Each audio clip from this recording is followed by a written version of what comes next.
একটা নতুন রেসিপি নিয়ে এলাম। তো দেখো এখানে আলু আছে, তো দেখুন আলুটা ফেরত দেবো। তো তেল গরম হয়েছে, যেহেতু বেগুন ভাজা চাপিয়ে দিলাম, হালকা একটু ছিল ওটা করে গরম করে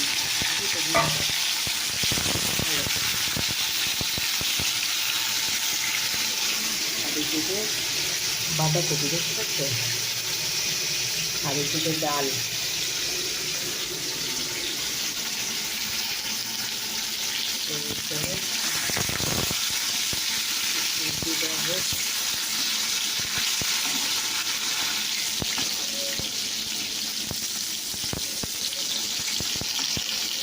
তো দেখো এটা গরম করা কিন্তু হয়ে গেছে।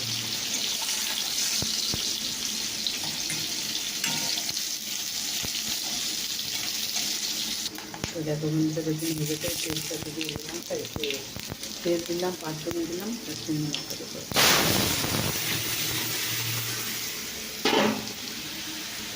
এবারে সেই সঙ্গে অ্যাড করবো, দেখো হলুদ সামান্য দিলাম, সামান্য পরিমাণ নুন দিলাম, বুঝেছ?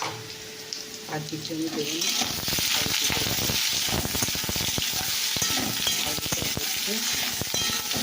আলুটা ভাজাও হয়ে গেল, জলে তুলে দিই। তো দেখো বন্ধুরা ডালটা আমার সেটা একটু ফুটুক, তারপরে টক করে দেবো। ডালে রেডি হয়ে গেছে। তো এইদিকে আলু ভাজা তুলে নিয়েছি, আর এদিকে বেগুন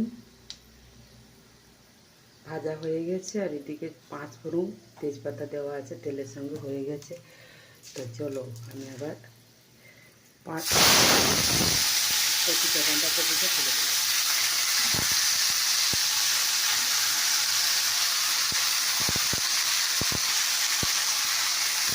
ছুরিটা ফোনে ছেড়ে দিলাম, কারণ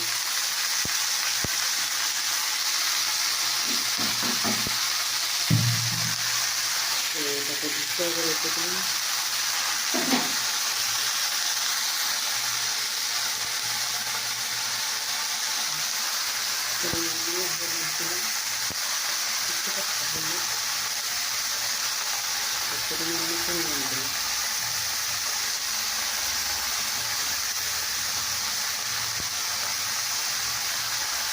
লঙ্কা দিয়ে দিলাম,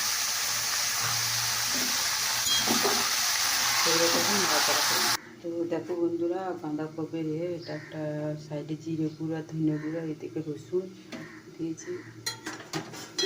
আর এগুলোও ভালো হয় না আজকে। চলো আলুটাও দিয়ে দিয়েছি, একটু নেড়ে নিচ্ছি। তো এবার আমি পান্নাটাও দিয়ে দেবো।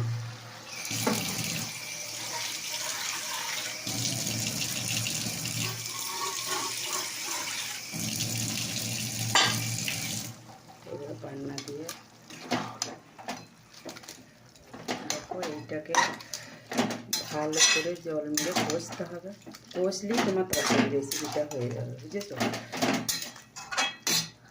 দেখো বন্ধুরা আমার রেসিপি রেডি হয়ে গেছে। তো একটু জল মারার জন্য রেখেছি। তো তোমাদের এই রেসিপিটা, এই বাঁধাকপির রেসিপিটা কেমন লাগলো অবশ্যই কমেন্ট করে জানাবে।